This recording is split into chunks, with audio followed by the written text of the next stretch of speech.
नमस्कार, स्वागत है जी पुरवैया में। मैं हूं सैयद हुसैन और आप देख रहे हैं पुरवैया मुहिम।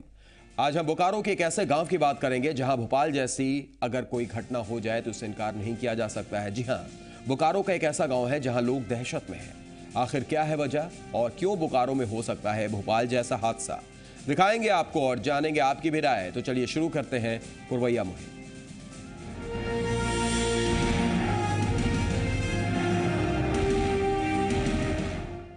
बोकारो में चंदन क्यारी प्रखंड के रोहिनिया टांड गांव में एक तालाब इन दिनों चर्चा का विषय बना हुआ है। वजह है इस तालाब से निकलने वाली आग की लपटें। इस तालाब से और इसके किनारे से लगातार आग की लपटें निकलती रहती हैं। देखिए, आग की ये लपटें पहले किसी चमत्कार की तरह शुरू हुई, फिर खौफ की वजह बन गई और बोकारो के रोहिनिया टांड गांव का ये तालाब आग के तालाब नाम से कुख्यात हो गया। लोग तालाब के पानी का उपयोग करने में हिचकने लगे। इस तालाब को लेकर एक अनजाना डर गांव में फैल गया। पानी खराब कर देता है, नहाना धोना सब कुछ बंद हो जाता है। लड़का बच्चा को निकलने से थोड़ा डर लगता है। मान लीजिए कोई बड़ा छोटा बच्चा अगर माचिस उचिस लेके आएगा और मार देगा तो आग लग जाता है फट। तालाब में हर वक्त उठते बुलबुले भी आग की लपटों से कम खौफनाक नहीं है, बल्कि अब तो गांव के दूसरी जगहों पर भी इस तरह की किसी खतरनाक गैस का रिसाव होने लगा है। यहाँ पे जो गैस निकल रहा है, यहाँ पे हर नल में, हर जगह में, यहाँ तक कि हरि मंदिर में भी हम लोग का गैस निकला हुआ है। जिला प्रशासन भी इस तालाब को लेकर गंभीरता से विचार कर रहा है। तो एक डिटेल डिस्कशन हम लोग ओएनजीसी के साथ करेंगे। क्या समस्या होगी उसके बारे में हम लोग सरकार को भी प्रतिनिधित्व करेंगे।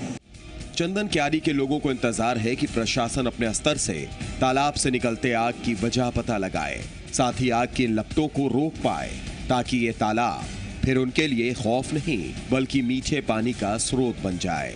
मृत्युंजय मिश्रा, जी मीडिया, बोकारो।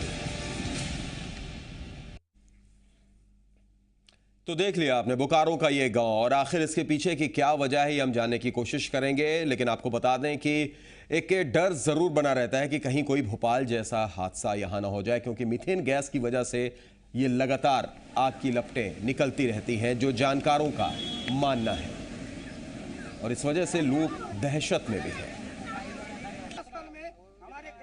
ये बोकारो के चंदन क्यारी गांव की हम बात कर रहे हैं, जहां पर एक तालाब ऐसा जिसमें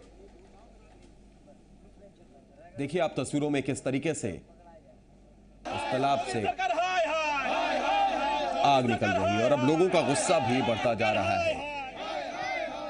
आक्रोशित है ग्रामीण, डर है उनमें इस बात का कि कहीं कोई बड़ा हादसा हो गया तो कौन होगा इसका जिम्मेदार।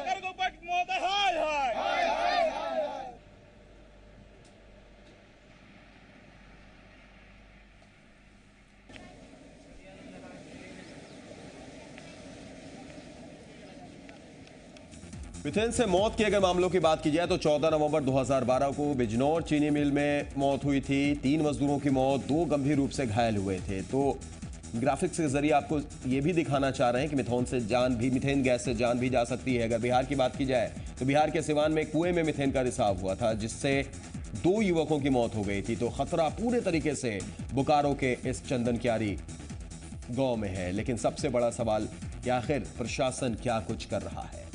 12 जून 2014 भिलाई इस्पात संयंत्र में मीथेन का रिसाव, 6 लोग मारे गए थे और 30 से ज्यादा घायल हुए थे। तो ये तस्वीरें कहीं ना कहीं बोकारो वासियों को, चंदन क्यारी वासियों को डरा रही हैं। इस वजह से वो लगातार आंदोलन भी कर रहे हैं, सरकार के सामने अपनी बात भी रख रहे हैं, लेकिन कोई असर अब तक पड़ता हुआ नजर नहीं आ रहा है।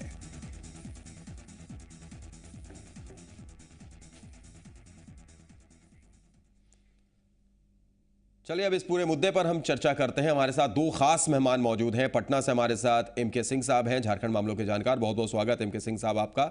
और रांची में हमारे साथ जुड़े हुए हैं डॉक्टर नीतीश प्रियदर्शी हैं, जो पर्यावरणविद हैं। बहुत बहुत स्वागत नीतीश जी आपका भी। पहला सवाल नीतीश प्रियदर्शी जी हम आपसे करना चाहेंगे, आप पर्यावरण हैं, भूगर्भ शास्त्री भी हैं। ये जो बोकारो की तस्वीर हम देख रहे हैं, जिस तरीके से आग निकल रही है, और ये कोई पहला मामला नहीं है, इससे पहले भी हमने सिंदरी की बात की जाए, धनबाद की बात की जाए, इस तरीके की कई घटनाएं हमने देखी हैं, मीथेन गैस का रिसाव होता है। क्या ये वजह मानी जाए? कितनी खतरनाक है ये तस्वीरें? क्या इससे स्वास्थ्य पर कितना ज्यादा नुकसान पहुंच सकता है और क्या जान भी जा सकती है? नीतीश जी। जी देखिए, ये सवाल जो आपने कहा मीथेन गैस, ये कहीं ना कहीं नीचे जो हमारा कोल सीम बैठा हुआ है, कोल बेड मीथेन, जिसको कोल बेड CBM गैस की खोज भी चल रही है जी। तो नीचे कोयले की जो सीम है जिसके चलते वहां से ये मीथेन गैस हो सकता है, उसको ऊपर आने का रास्ता मिला, वहां से ये ऊपर में आ रहा है और सेल्फ इग्निशन के द्वारा, ऑक्सीजन के संपर्क में आने के द्वारा इसमें आग लगा हुआ है। जहां भी आप चंदन क्यारी की बात कर रहे हैं, पूरा झरिया धनबाद का बहुत बड़ा क्षेत्र जो है इसके भंडार पर बैठा हुआ है। यहां तक कि बोकारो वगैरह का क्षेत्र भी जो है, जहां कोल बेड मीथेन गैस की तलाश हो रही है, नीचे ये माना जा रहा है कि मीथेन का अच्छा खासा भंडार है। तो कहीं ना कहीं ये मीथेन जो है वो ऊपर रास्ते की तरफ आ रहा है। तो सवाल उठता है कि आग तो आपकी मीथेन के वजह से लगा हुआ है, लेकिन सबसे बड़ा स्थिति ये हो रही है कि जब इस तरह की चीजें नीचे से आ रही हैं तो इनके साथ काफी जहरीली गैस भी आती हैं, जैसे कार्बन मोनोऑक्साइड होगा, अधिक मात्रा में कार्बन डाइऑक्साइड, अल्प मात्रा में सल्फर डाइऑक्साइड, ये सारे एटमॉस्फेयर में आ रहे हैं। पानी भी इससे पोल्यूट हो रहा है, क्योंकि जिस तालाब की आप बात कर रहे हैं और जैसा हमने देखा कि वहां पर लोग उसका इस्तेमाल भी करते हैं, तो फिलहाल तो उस पानी का वो इस्तेमाल ना करें, क्योंकि ये केवल मीथेन का मामला नहीं होगा, कभी बहुत सारी जहरीले गैस भी पानी में घुल रही होंगी। तो सबसे बड़ी चीज क्या है कि इससे बचाव, क्योंकि कोई भी जहरीला गैस कहीं ना कहीं मनुष्य को इफेक्ट करता है अगर बहुत अधिक मात्रा में ले लिया जाए। मीथेन का भी वही हाल है, यहां तक कि अगर आप कार्बन डाइऑक्साइड भी बहुत अधिक मात्रा में इनहेल कर लेते हैं तो ब्रेन में ऑक्सीजन सप्लाई बंद होता है, शरीर में आदमी धीरे धीरे सोचने की क्षमता खत्म हो जाती है और आदमी मूर्छित होकर फिर अगर बहुत अधिक मात्रा में तो वो मर भी सकता है। तो कहीं ना कहीं सारे जहरीले गैस जो हैं वो खतरनाक होते हैं। तो लोगों पर इसका स्वास्थ्य का तो बिल्कुल प्रभाव पड़ेगा, खासकर जैसे सांस लेने में दिक्कत, आंख में जलन, ये इसका तुरंत का इफेक्ट है। जी बिल्कुल नीतीश जी, हम दोबारा आपके पास लौटेंगे। हमारे साथ इस वक्त MK सिंह साहब भी बने हुए हैं, उनसे भी हम राय जानेंगे। और आपको ये भी बता दें कि सिर्फ ये कोई पहली घटना नहीं है, इससे पहले भी ऐसी घटना चंदन क्यारी में देखी जा चुकी है, बोकारो के दूसरे गांव में भी देखी जा चुकी है। MK सिंह साहब, जिस तरीके से नीतीश प्रियदर्शी जी ने बताया कि बेहद खतरनाक बात है, ये इससे जान तक जा सकती है, स्वास्थ्य तो खराब होता ही है, लेकिन बड़ा सवाल ये है कि ये पूरा जो क्षेत्र है, आप भी इससे वाकिफ होंगे, ये पूरा क्षेत्र इससे कहीं ना कहीं अगर देखें तो मीथेन के रिसाव से वो ग्रसित है। वहां पर इस तरीके की ऐसी तस्वीरें इससे पहले भी हमने देखी हैं। प्रशासन क्या कुछ कर रहा है? क्योंकि लोगों की नाराजगी है जो हमने देखी, जिस तरीके से लोग लगातार अपनी आवाज उठा रहे हैं। नहीं देखिए, सबसे महत्वपूर्ण तो सैयद साहब ये है कि जो पूरा कोयलांचल है और जो भी कोल बेड है जहाँ से कोयले निकाले गए हैं, वो पूरे के पूरे इलाके जो होते हैं, बाद में अगर उसमें से कोयला आप निकाल लेते हैं, और हिंदुस्तान में जो बड़ी मात्रा में जो कोल निकालने के माइंस हैं, ज़्यादातर माइंस तो ओपन कास्ट माइंस हैं। टोटल माइंस लगभग हिंदुस्तान में 471 के लगभग माइंस हैं जिस पे ऑपरेशन चल रहा है, और उसमें 260 के आसपास जो है ओपन कास्ट माइन है और 130-35 के आसपास अंडरग्राउंड माइंस हैं। तो अंडरग्राउंड माइंस जहाँ से आपने निकाला, वहाँ पे कोल बेड मीथेन जो है, मीथेन जिसके बारे में बोल रहे थे, मीथेन गैस फॉर्म करती है और बहुत बड़ा वो आपके ऊर्जा का एक स्रोत है। वो आपके देश में, जिसमें बाद में चर्चा करेंगे, कि देश में ऊर्जा का एक सबसे बड़ा स्रोत जो है, जिसको अभी तक इस देश ने टैप नहीं किया है और अभी तक उसको कॉमर्शियल यूज़ करके और देश के उपयोग के लिए, इंडस्ट्री के उपयोग के लिए, आपको फैक्ट्री के उपयोग के लिए, यूरिया बनाने के उपयोग के लिए छोटे मोटे इन्होंने प्रयास किए हैं अभी, और बड़े प्रयास कभी तक नहीं हुए हैं, उस पर हम लोग चर्चा करेंगे, वो भी महत्वपूर्ण है। लेकिन इसके साथ साथ जो जैसा अभी हम लोग ने 2-3 उदाहरण देखे, आपने उसका जिक्र भी किया, झरिया को ही ले लीजिए। झरिया में केवल कोल में आग नहीं लगी हुई है, और झरिया के साथ साथ जो झरिया के आसपास के जो महत्वपूर्ण इलाके हैं, जो धनबाद तक कभी कभी पहुँच जाता है, रेलवे लाइन तक कभी कभी पहुँच जाता है, तो वो सारा इलाका जो है, दोनों चीज़ें वहाँ पे हैं। वहाँ पे कोल में भी है, और अगर मीथेन जो गैस है वहाँ बनी हुई है, अगर उसमें होगा तो बहुत ज़्यादा वो प्रलयकारी होगा और भयंकर उसका हो सकता है। कई इसके उदाहरण दुनिया में और देखे भी गए हैं। अभी आपने जो उदाहरण दिखाया, वो जो बोकारो और बोकारो के आसपास का क्षेत्र है, वहाँ यह मीथेन गैस पाई जाती है। और हिंदुस्तान में जो पहली बार इसका मीथेन गैस पे जो प्रयोग हुए, जो इसको कमर्शियलाइजेशन करने के और इसके इंडस्ट्रियलाइजेशन के उपयोग के ऊपर भी बात करेंगे। नहीं, वो हाँ इसी इलाके में है, इसी जहाँ बोकारो है उसी के आसपास पहाड़पुर जगह है, वहाँ पे इस पे कार्रवाई हुई थी। BCCL जो है उसके तहत जो है इस पूरी योजना को हम लोगों ने प्रयोग में देखा। बिल्कुल मुकेश जी, इससे पहले हम इस चर्चा को आगे बढ़ाएं, कुछ और तस्वीरें हम दिखाएं। एक दर्शक हमारे साथ जहानाबाद से अमरेंद्र जुड़ गए हैं फोन लाइन पर। स्वागत है अमरेंद्र जी, बोलिए क्या कहेंगे आप? हाँ जी, हम बोल रहे हैं कि जो तालाब में आग लगा हुआ है जी, तो उसमें मीथेन गैस का रिसाव हो रहा है। जी जी, मीथेन का रिसाव हो रहा है अमरेंद्र जी। जी, हमको कहने का मतलब यह है कि तालाब में आग लहर रहा है कि कोई माटी से जलाने के बाद लहरता है या अपने से लहर रहा है? नहीं, अपने से वो आग लग जाती है। इसी पर हम लोग चर्चा भी कर रहे हैं कि कितनी खतरनाक है ये आग और इससे जान भी जा सकती है। शुक्रिया अमरिंदर जी हमारे साथ जुड़ने के लिए और अपनी बात रखने के लिए। तो हमारे साथ मुकेश जी और नीतीश जी रांची से बने हुए हैं, लेकिन एक तस्वीर भी हम आपको दिखा देते हैं और वो इसलिए जरूरी है क्योंकि ये घटना कोई पहली बार नहीं है। इस वजह से हम आपको 3 तस्वीर इसी जगह की दिखाने जा रहे हैं। इसके बाद बोकारो के रेहनिया टांड गांव में जमीन से आग की लपटें निकलने की ये कोई पहली घटना नहीं है।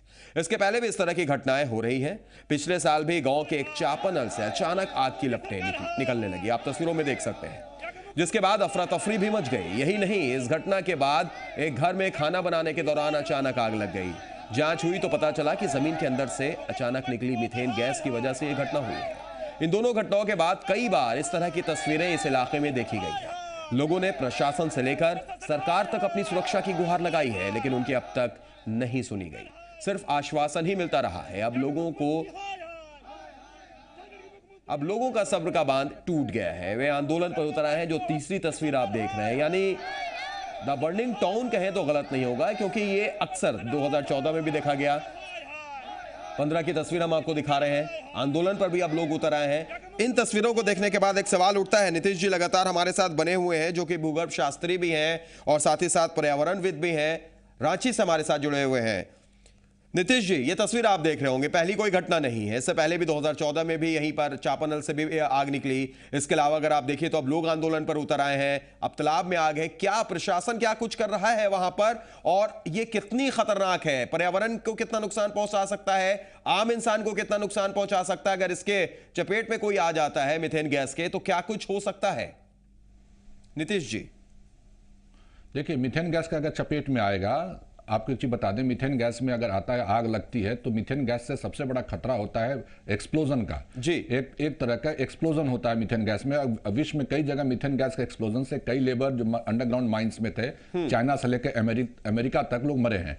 ये काफी अधिक विध्वंसकारी होता है। ये एक्सप्लोजन अगर इग्निट हो गया बढ़िया से, अगर ऑक्सीजन के संपर्क में आकर आग के माध्यम से, तो काफी अधिक खतरनाक साबित होता है। और ये कहीं ना कहीं अंडरग्राउंड में माइंस में छोटे मोटे विस्फोट जो होते रहते हैं, वो ये वहां पर मीथेन गैस का एक बहुत बड़ा रोल होता है। रही बात प्रशासन की, तो प्रशासन ये एक ऐसा चीज है कि प्रशासन के हाथ से अभी निकल चुका है, क्योंकि जो झरिया, धनबाद, बोकारो, बहुत बड़ा क्षेत्र जो है नीचे में आग लगा हुआ है। तो कहीं ना कहीं अगर इसको शुरुआती दौर पर रोका जाता, जो हमारे कंसर्न ऑर्गेनाइजेशंस हैं जो कोयला निकालते हैं, अगर बहुत पहले सीरियस हो, जैसे अब झरिया में आग लगे हुए 150 साल से ऊपर हो चुका है, तो कहीं ना कहीं ये अच्छे कोयला भी जल रहा है। रही बात जो आपने कहा पर्यावरण पर, जी, तो ये जो आग निकलती है, ये केवल मीथेन नहीं होता है, साथ में कई ग्रीन हाउस गैसेस भी लाती है। जैसे हमने कहा है कि ये कार्बन डाइऑक्साइड लाता है, मीथेन तो है ही, ये ग्रीन हाउस गैसेस सबसे बड़ा चीज। और मीथेन के बारे में आपको एक बार बता दें कि जब मीथेन एटमॉस्फेयर में आ जाता है तो इसकी आयु होती है 12 से 13 साल, और कार्बन डाइऑक्साइड जब निकल के आता है तो इसकी आयु जो वातावरण में होती है 112 वर्ष। अच्छा। तो सब ये ग्रीन हाउस गैसेस जो है वातावरण में आ जाते हैं। और अभी आप देखिएगा पूरे रांची क्षेत्र, हजारीबाग में काफी घना कोहरा फैल गया है। तो साथ में क्या होता है, अगर उस क्षेत्र में कोहरा भी अगर फैल जाए इस वक्त, फॉग, अगर ये गैसेस उनके साथ मिल जाएं और माइन से निकलता हुआ धुआं, तो ये काफी अधिक जहरीला हो जाता है। तो लोगों को सचेत रहने की जरूर मैं राय दूंगा। और वो तालाब जहां से गैस अक्सर निकल रहा है, क्योंकि वो चंदन क्यारी का ही क्षेत्र नहीं है, ये धनबाद, झरिया, आपको इधर नॉर्थ करणपुरा, खिलाड़ी के क्षेत्र में कई जगह ऐसी सूचनाएं हम लोगों को मिलती है कि चापाकल से नीचे से स्वतः आग निकल गया। तो ये सारा क्षेत्र कोयलांचल, ये कोयले का क्षेत्र है। तो कहीं ना कहीं ये गैसेस जो है, जो हमने जहरीला गैस जिसको कहा, जिसमें कार्बन मोनोऑक्साइड, सल्फर, अल्प मात्रा में सल्फर डाइऑक्साइड, नाइट्रस ऑक्साइड, ये कहीं ना कहीं एटमॉस्फेयर में आ रहा है। ये सारे जहरीले गैस हैं। और इनके साथ हेवी मेटल्स भी आते हैं एटमॉस्फेयर में, जैसे आर्सेनिक है, मरकरी है, जो भी हमारे जिंक, जिरकोनियम जो कोयला में मौजूद होता है, वो सब एटमॉस्फेयर में आता है जल जल के। तो कहीं ना कहीं ये एक कई चौतरफा मार करता है पर्यावरण को। जी बिल्कुल नीतीश जी। मुकेश जी, लेकिन एक सवाल उठता है कि जिस तरीके से बताया नीतीश जी ने कि कितना ज्यादा पर्यावरण को भी नुकसान कर सकता है, हमको नुकसान कर सकता है, इसका अगर इस्तेमाल की बात की जाए तो इसके लिए 2002 में वाजपेयी सरकार ने इंडियन ऑयल और ओएनजीसी को मीथेन गैस उत्पादन के लिए ठेका भी दिया था। हालांकि ये अभी तक शुरू भी नहीं हो पाया। तो क्या इसके पीछे की क्या वजह मानते हैं कि क्या इसका कोई दुरुपयोग भी क्या जो अभी हो रहा है वहां पर, जिस तरीके से मीथेन गैस भी बर्बाद हो रही है, पर्यावरण भी नुकसान पहुंच रहा है, जैसा नीतीश जी ने बताया कि मौत तक हो सकती है इंसान की, इसके लिए इसका कैसे सदुपयोग कर सकते हैं?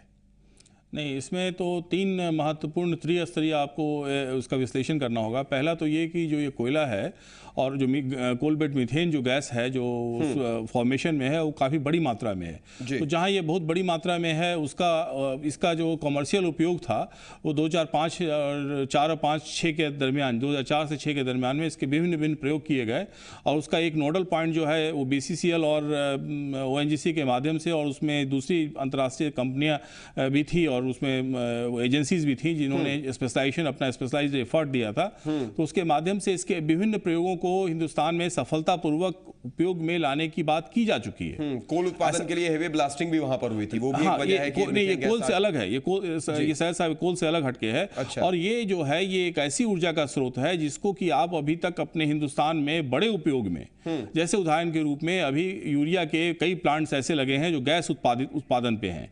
गैस के स्रोत से उनमें यूरिया का उत्पादन, चूंकि यूरिया के उत्पादन में ज्यादातर। मुकेश जी, एक चंदन क्यारी से ही हमारे साथ एक दर्शक जुड़ गए, पहले उनसे बात कर लेते हैं। संतोष है हमारे साथ। स्वागत है संतोष जी, पुरवैया मुहिम में आप उसी गांव से बोल रहे हैं। क्या कुछ है वहां का नजारा, कुछ आप भी बताइए, और कितना ज्यादा डर लगता है प्रशासन से जब आप लोग गुहार लगाते हैं, तो क्या कुछ हुआ है अभी तक?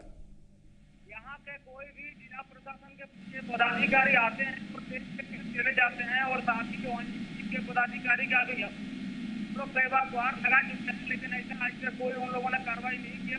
बगल में ही इलेक्ट्रोलिसिस प्लांट है जिसके ब्लास्टिंग की वजह से यहाँ पर ये ताकत फैली हुई है। इस कारण से काफी यहाँ ग्रामीणों से दुखी है। और जो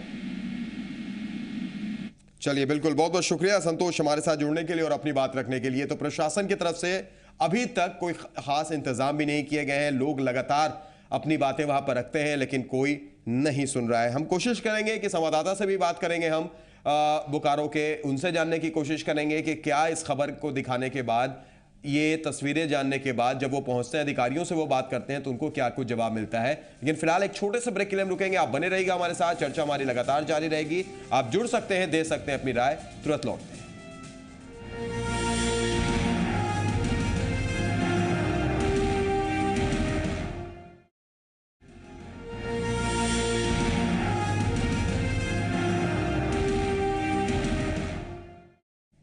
तो ब्रेक के बाद स्वागत है पुरवैया मुहिम में। हम लगातार बात कर रहे हैं कि किस तरीके से बोकारो का एक गांव है जहां आग निकल रही है, लोग परेशान हैं। बोकारो के रोहनिया टांड गांव की ये बात है। जमीन से आग की लपटें निकलने की वजह से लोगों में दहशत है, लेकिन इसके पहले भी इस तरह की घटनाएं हो चुकी हैं। पिछले साल भी गांव के एक चापानल से अचानक आग की लपटें निकली थी, जिसके बाद अफरा तफरी मच गई थी। इसके अलावा इस घटना के बाद घर में खाना बनाने के दौरान अचानक आग लग गई थी। जांच हुई तो यह भी पता चला कि जमीन के अंदर से अचानक निकली मीथेन गैस की वजह से यह घटना हुई है। इन दोनों घटनाओं के बाद कई बार इस तरह की तस्वीरें इस इलाके में देखी गई। लोगों ने प्रशासन से लेकर सरकार तक अपनी सुरक्षा की गुहार लगाई, लेकिन उनकी नहीं सुनी गई, सिर्फ आश्वासन ही मिलता रहा है। और अब यह तीसरी तस्वीर आप देखिए कि लोगों का सब्र का बांध अब टूटता जा रहा है। लोग आंदोलन पर अब उतर आए हैं।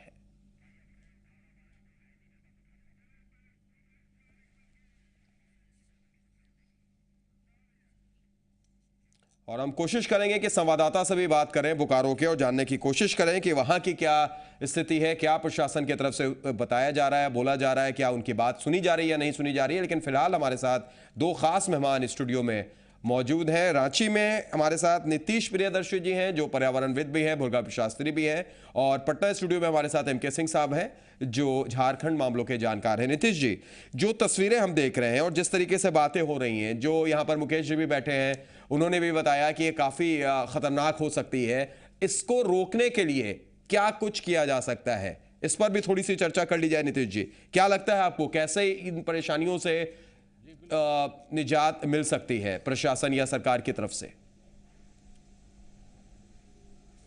देखिए, इसका तो एक ही निजात है कि क्योंकि आप मीथेन गैस को रोक नहीं सकते हैं, क्योंकि इसका अकूत भंडार नीचे बैठा हुआ है, जैसे हमने कहा कि हाई प्रेशर में बैठा हुआ है।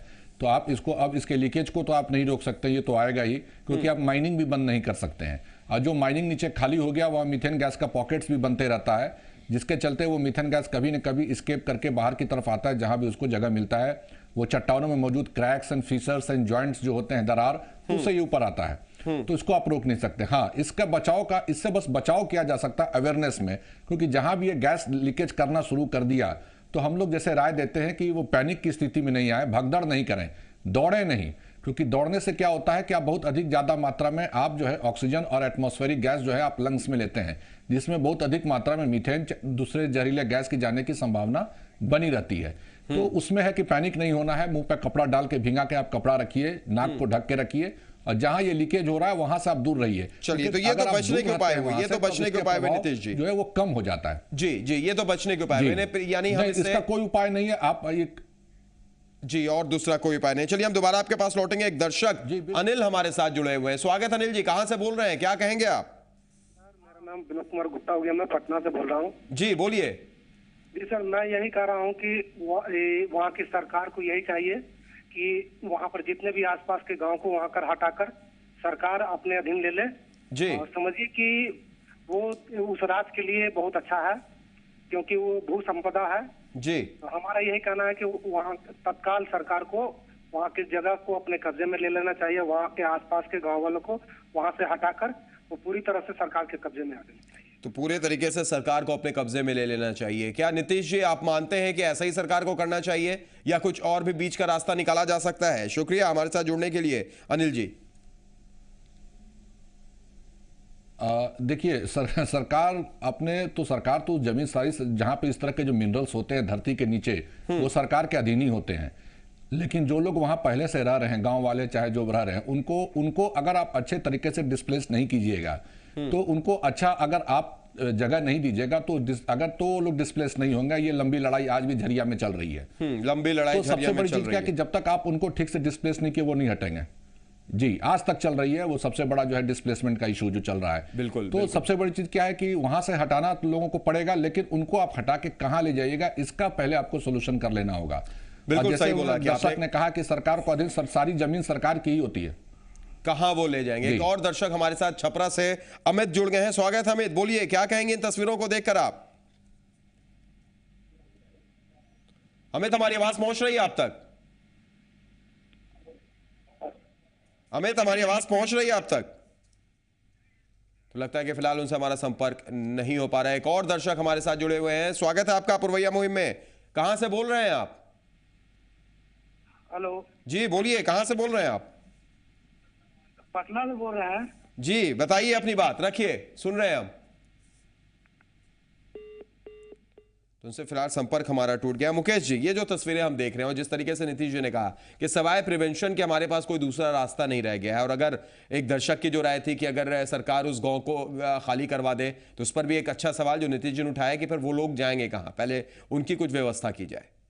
ये डिस्प्लेसमेंट तो मतलब वहाँ जो है वो एक बड़ी समस्या है, झरिया से हुई है, अभी तक नहीं उसका निराकरण किया जा सका है। लेकिन यहाँ दो तीन चीज़ें बहुत महत्वपूर्ण हैं। एक तो ये स्थानीय रूप अभी दिखाई दे रहा है, और अगर ये बड़े रूप में अगर होगा तो बहुत ही उसके गंभीर परिणाम होंगे। तो उसके हिसाब से भी जो है वहाँ एक चीज़ ऐसा है सैयद साहब की बड़ी जो कोल कंपनियाँ हैं और उनके साथ साथ झारखंड में बहुत महत्वपूर्ण संस्थान हैं जो इस पे काम कर रहे हैं। उन्होंने पहले भी काम किया है, अभी भी काम कर रहे हैं, ग्रीन हाउस गैसेस पे काम कर रहे हैं। और जहाँ तक मुझे जानकारी है कि सुदामडी और मुनियाडी आसपास का ही क्षेत्र है जो माइंस एरिया है, उसमें ग्रीन गैसेस पे केवल CMPDI ही नहीं और उसके साथ जुड़ी हुई कुछ राष्ट्रीय अंतर्राष्ट्रीय संस्थाओं ने भी काम किया है और वो विश्लेषण कर रहे थे और बाकी चीज़ कर रहे थे। तो उनके पास जानकार निश्चित रूप से होंगे कि इसके इफेक्ट को, मतलब अभी जो ये घटना हो रही है चंदन क्यारी के आसपास की, जो तालाब की घटना आप दिखा रहे हैं, उसको किस ढंग से कंटेन किया जा सकता है और किस ढंग से उसको कम से कम डैमेज जो स्थानीय लोग हों उसको किया जा सकता है। वो इसके साथ साथ मैं जहाँ तक समझता हूँ कि इंडियन इंस्टीट्यूट ऑफ माइनिंग जो धनबाद में ही लोकेटेड है, उनके पास कुछ विशेषज्ञ ऐसे हैं जिन्होंने इस पे काम किया है। तो उन लोग के सामूहिक स्तर पे अगर उनसे संपर्क किया जाए और जो वहाँ का स्थानीय प्रशासन है या जहाँ जो कोल इंडिया के जो विशेषज्ञ हैं उनके साथ में चर्चा करने से और कोई ना कोई ऐसा निराकरण निकल सकता है जिससे कि स्थानीय लोगों को, अभी तो चूंकि स्थानीय समस्या है, उसका ये उसको कम से कम यानी एक कोशिश की जा सकती है, प्रयास किया जा सकता है। एक और दर्शक रांची से हमारे साथ राजीव जुड़े हुए हैं। स्वागत है राजीव, आप बोलिए क्या कहेंगे तस्वीरों को देखकर? हम एडवोकेट है झारखंड हाईकोर्ट में। जी राजीव जी। और हमने PIL किया है 2012 में। अच्छा। 2012 से ये मैटर चल रहा है। 2010 के पहले कभी भी इसमें मीथेन गैस या कोई गैस नहीं निकला उस एरिया में। जी। ये जितने लोग बोल रहे हैं basically they are not well informed. Okay जी, वो हमारे पास सारे रिपोर्ट है। अभी 2013-14 में ऑनरेबल हाई कोर्ट ने आदेश दिया, डायरेक्टर जनरल माइन सेफ्टी और पीसीसीएफ की कमेटी बनी, इन्होंने जांच रिपोर्ट दिया। बेसिकली रीजंस क्या है कि वो देखिएगा कि जो इलेक्ट्रो स्टील कंपनी है, इनका बहुत अच्छा टाई अप है पॉल्यूशन कंट्रोल बोर्ड से और वहां के लोकल एडमिनिस्ट्रेशन से जी। ये मंत्रियों का पैसा इसमें लगा हुआ है, 7,000-8,000 करोड़ की कंपनी है जी। ये इनको 10 केवल बोरवेल करना था, इन्होंने करीब 250 बोरवेल किया उस पूरे एरिया में जी। और इसका कारण हुआ कि ओवर एक्सप्लॉयटेशन ऑफ वाटर के चलते जी वो बेसिकली जो आइसोटॉप्स है, जो भी गैसेस है जी, वो निकल रही हैं और इसके चलते कई लोग मर चुके हैं पहले 2010 में जी। और 2013 अभी जो 2015 का इंसिडेंट हो रहा है अभी जी, ये इसलिए हो रहा है क्योंकि और भी एक्सप्लॉयटेशन अभी जारी है कंपनी के द्वारा जी। कंपनी बेसिकली चाहती है कि उस एरिया से तो राजीव जी तो आप ही से हम जानना चाहेंगे, जब आपने पीआईएल भी दायर किया और ये जो चीज आप बता रहे हैं, एक अच्छी जानकारी हम तक पहुंचा भी रहे हैं आप, तो क्या इसको लेकर फिर कोई दबाव बनाया गया प्रशासन पर, सरकार पर? बेसिकली देखिए क्या है कि वहाँ का डीसीओसी जो है ना, वहाँ का डिप्टी कमिश्नर है जी, वो पहले के भी अभी उसके पेरोल पे ये लोग जिंदा रहते हैं जी, बोकारो के जी। वहाँ का डीसीएसपी, वहाँ का पूर्व डिप्टी कमिश्नर चाइना गया था इसी के पैसे से, आप जांच करवाइए जी। 104 एकड़ जमीन इन्होंने फॉरेस्ट लैंड का कवर किया हुआ है इलेक्ट्रो स्टील कंपनी ने जी। उसमें वहां का एक पीसीसी, वहां का एसीएफ जो है, वहां हाईकोर्ट में एफिडेविट फाइल करके वो चिल्ला के कहता है कि ये पूरा फॉरेस्ट लैंड पे बना हुआ है जी। उसके बारे में वहां के मंत्री और वहां के ऑफिसर्स कुछ नहीं करते उस पूरे एफिडेविट। चलिए राजीव जी, बहुत अच्छी जानकारी और एक बड़ी बात आपने कही है। शुक्रिया हमारे साथ जुड़ने के लिए और अपनी बात रखने के लिए राजीव जी। एक और दर्शक हमारे साथ अनिल जुड़े हुए हैं। स्वागत अनिल जी, कहां से बोल रहे हैं आप? अनिल जी, हमारी आवाज पहुंच रही है आप तक? तो फिलहाल उनसे संपर्क हमारा नहीं हो पा रहा है। मुकेश जी, एक प्रतिक्रिया आपकी लेना चाहेंगे। जिस तरीके से राजीव जी ने बोला, आप कितना इससे इत्तेफाक रखते हैं कि ये जो बातें उन्होंने कही कि कहीं ना कहीं एक दबाव मंत्रियों का नहीं? देखिए, इन ये तो बात हम लोग कह ही रहे हैं, ये बात प्रियदर्शी जी भी वहां से कर रहे हैं, मैं भी यहाँ से कह रहा हूँ कि ये स्थानीय जो अभी आप चर्चा कर रहे हैं, जो चंदन क्यारी और उस गांव की बात कर रहे हैं, सलाब की बात कर रहे हैं, वो एक स्थानीय समस्या है। उस स्थानीय समस्या में जिस एक कंपनी ने जिस चीज़ को राजीव जी कह रहे हैं उसको बढ़ाने में और उसको कहीं ना कहीं पे उस पूरी समस्या को वो लंबित करने में या उसको दबाने में ऐसे जो पहले जो हुई है, जैसा वो कह रहे हैं कि 2010 में भी कुछ लोग मरे हैं और पीआईएल चल रहा है झारखंड हाईकोर्ट में, वो इस स्थानीय समस्या के बारे में वहां के लिए बोल रहे हैं। लेकिन मीथेन गैस केवल वही नहीं है, मीथेन गैस बहुत पहले आ चुकी है, इसका कमर्शियल की बात की जाए तो सालों से, दशकों से चली आ रही है। 2004-5 में यह पूरी तरह जो है भारत उन देशों में, दुनिया में सबसे पहले तो ये समझा जाए सैयद साहब, दुनिया में कुछ ही देशों में मीथेन गैस का कमर्शियल यूटिलाइजेशन हुआ है। उसमें देश, दुनिया के जो बड़े विकसित देश हैं, जिसमें कि कनाडा है, जिसमें अमेरिका है, अभी कुछ दिनों पहले चाइना भी है, ये लोग जो है उसका कमर्शियल यूटिलाइजेशन कर रहे हैं।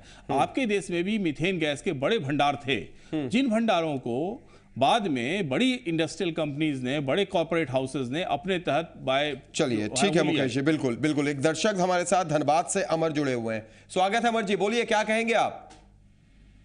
ये बोल रहे हैं कि जो मीथेन गैस से जो प्रभाव होगा उससे बचने के लिए क्या उपाय किया जा सकता है? बिल्कुल, उससे बचने के उपाय का यही हम लोग बात कर रहे थे कि सिर्फ प्रिवेंशन किया जा सकता है, नाक पर रुमाल रखा जा सकता है और पूरे तरीके से छुटकारा मिल जाए। उसके लिए फिलहाल अभी तक कुछ स्कोप नहीं नजर आ रहा है। इस पर हम जानकारी लेना चाहेंगे, इस चर्चा को आगे बढ़ाएंगे। शुक्रिया अमर जी जुड़ने के लिए और अपनी बात रखने के लिए। एक और दर्शक मुजफ्फरपुर से अख्तर जुड़ गए हैं। स्वागत अख्तर साहब, आप क्या कहेंगे?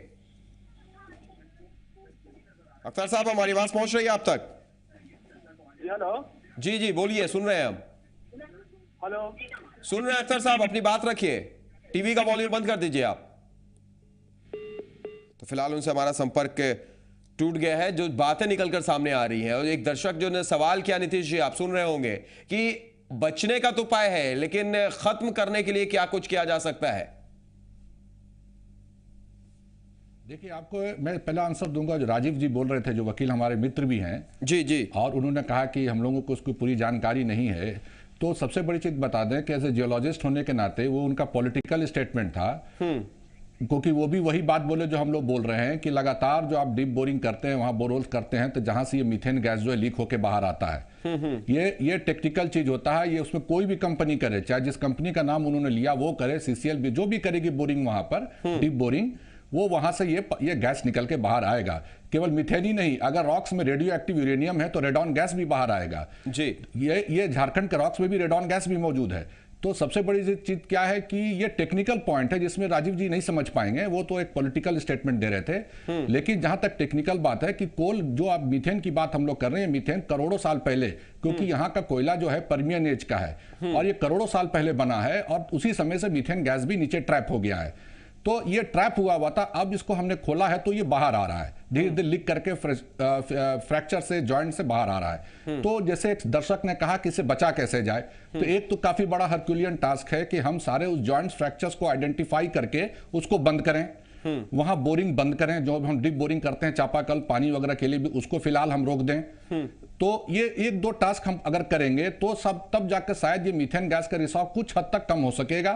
और तीसरा, जैसे हमने कहा कि इसका बचाव, तो दो उपाय तो कंसर्न ऑर्गेनाइजेशन प्रशासन कर सकती है कि वो क्रैक्स, फीचर्स और जो सूखे हुए कुएं हैं उन पर भी विशेष ध्यान देने की जरूरत है, जिसमें पानी नहीं है और उस पर उसको, जो कुआं यूज में नहीं है उसको आप ढक दीजिए, जो चापाकल यूज में नहीं है उसको आप बंद कर दीजिए। नए चापाकल, जो नए चापाकल हैं उसको आप करने के पहले उस एरिया का सर्वे कर लीजिए, वहां पर सीबीएम कहीं गैस तो नीचे नहीं बैठा हुआ है। तो ये करके अगर हम चाहेंगे ये सब काम करके, तो हम इसके कुछ हद तक बचाव कर सकते हैं। चलिए, बिल्कुल एक अच्छी जानकारी आपने नीतीश जी। आपके पास हम दोबारा लौटेंगे, मुकेश जी भी हमारे साथ लगातार बने हुए हैं। एक छोटे से ब्रेक के लिए हम रुक रहे हैं, तुरंत लौटते हैं। चर्चा हमारी लगातार जारी रहेगी, आप जुड़िए और दीजिए अपनी राय। तुरंत आ रहे हैं।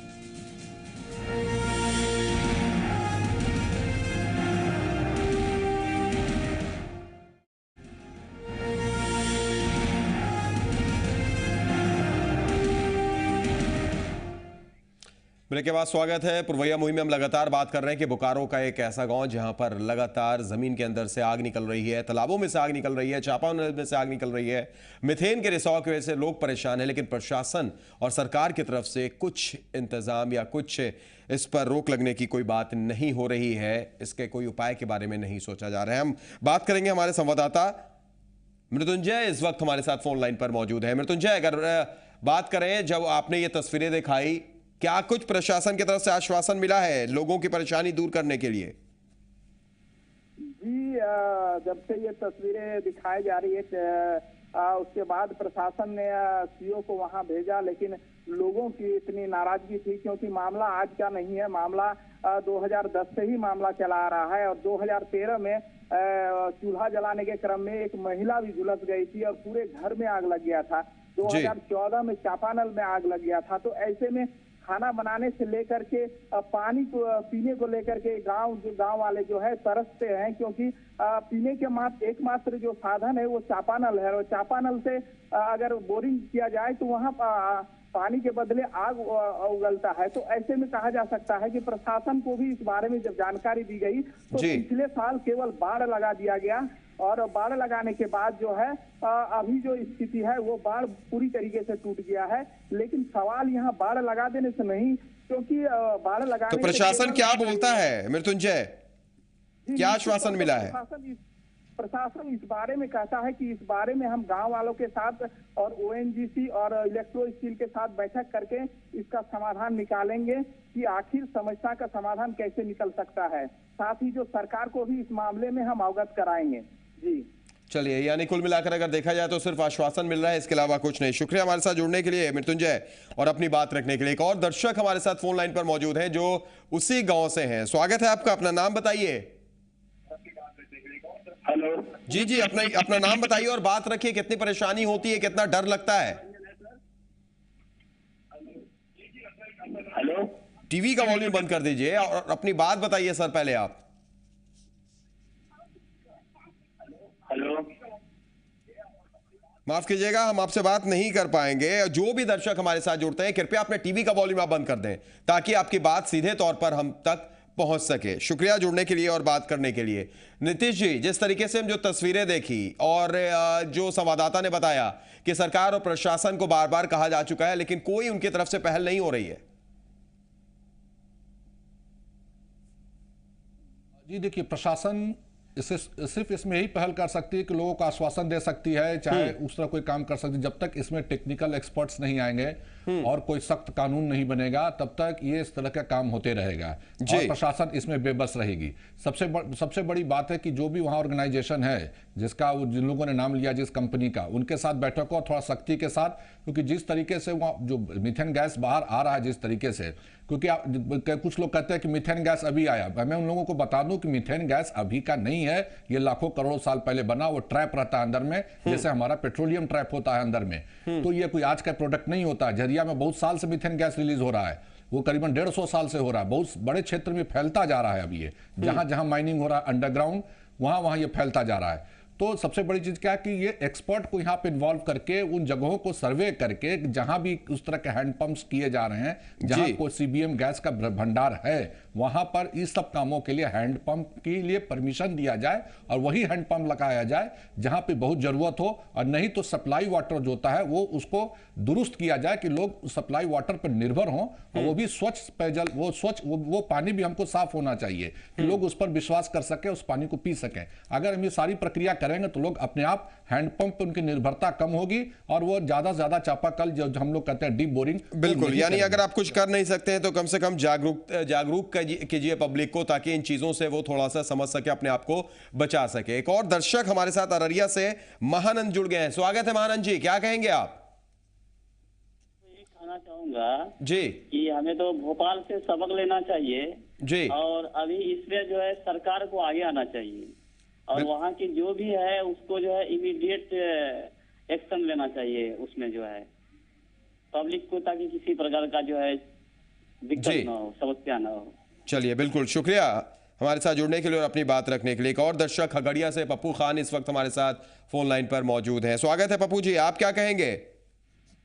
हम यही कहना चाहते हैं सर, जितना भी इसमें लापरवाह सब है अफसर साहब जी, हम ये जानना चाहते हैं, ये लोग को ठंड मार दिया है या कम्बल बेचने में व्यस्त है?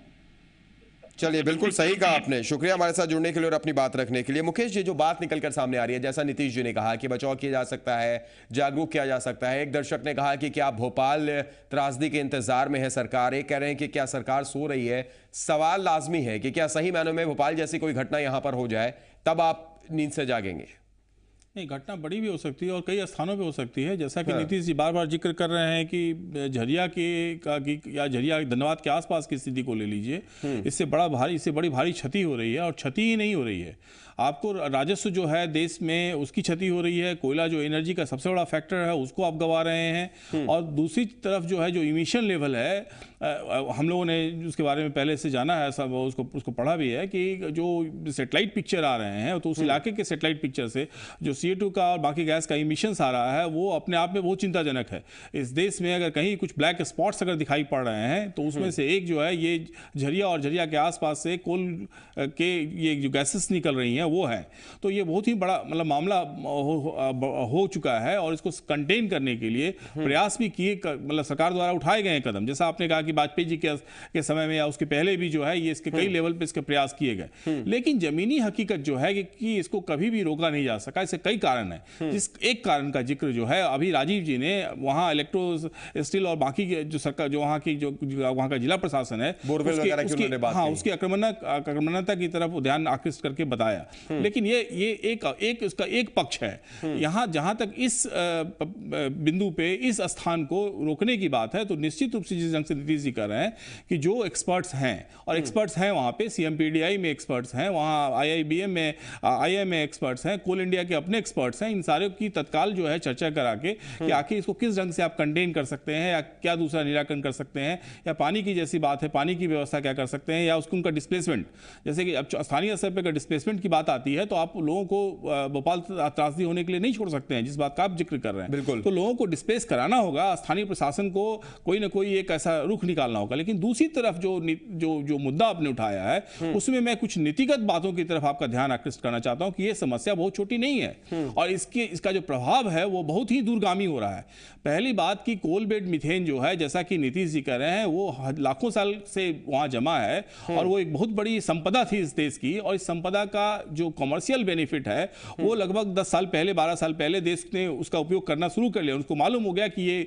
एक ऐसी इलेक्ट्रिक का एनर्जी का ऐसा फॉर्म है जो राष्ट्र को आवश्यक है। राष्ट्र एनर्जी डेफिसिट कंट्री है। हिंदुस्तान जो है, यहाँ बिजली नहीं है। आपके यहाँ बिहार में जो है 1200 मेगावाट बिजली नहीं आप पैदा कर पाते हैं, और इनके माध्यम से मतलब आप काफी बिजली पैदा कर सकते हैं और बहुत सस्ते ढंग से कर सकते हैं, और बहुत बड़े प्रक्रिया नहीं है। क्या नई सरकार से कुछ उम्मीद करें कि कुछ बदलाव होगा झारखंड में, और खासतौर से ये चंदन क्यारी के लोगों को निजात मिलेगी इस चीज से? अब अगर उस स्थानीय लेवल पे लें आप, तो जो बड़ी कंपनियां हैं, रिलायंस इसमें है। रिलायंस के पास सोहागपुर और सोहागपुर 1 और सोहागपुर 2 में जो अभी मध्य प्रदेश में, स्थानीय मध्य प्रदेश में है, 10 साल पहले उनको ये दिए गए थे, ये कोल बेड मीथेन दिए गए थे, ये माइंस दिए गए थे, और उसका उन्होंने अभी तक राष्ट्रीय उपयोग में वहां से बिजली उत्पादन नहीं किया है, और उनका कैंसिल, मतलब 10 साल के लिए केवल निर्गत किए गए थे माइंस, लेकिन उसका उपयोग उन्होंने नहीं किया है। दूसरी तरफ अभी आपने देखा कि रानीगंज के इलाके में इसार के पास जो है वो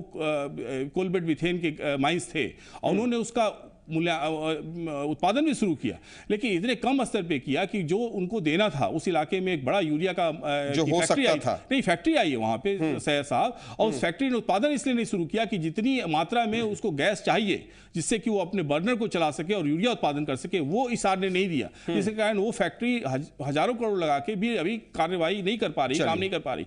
और तीसरी तरफ जो मैं बात कह रहा हूं कि इसमें छोटे माइंस भी, छोटे भी इसमें सीबीएम बेड्स हैं, मतलब सीबीएम के अवेलेबिलिटी है, तो उसके बारे में ये बात की गई थी, विशेषज्ञों की बात थी कि इसमें छोटे ऐसे जनरेटर लगाए जाएं जो 0.1 मेगावाट से लेके और बड़े 2 मेगावाट 3 मेगावाट तक भी उपयोग किए जाए। तो कहाँ गई ये सारी योजनाएं, गई कहाँ? इसलिए मैं कह रहा हूं कि ये जो स्थानीय इसका उपयोग है, क्योंकि ये जो है धीरे धीरे चीज बढ़ेगी और ये समस्या का फिर आप बड़ा रूप देखेंगे।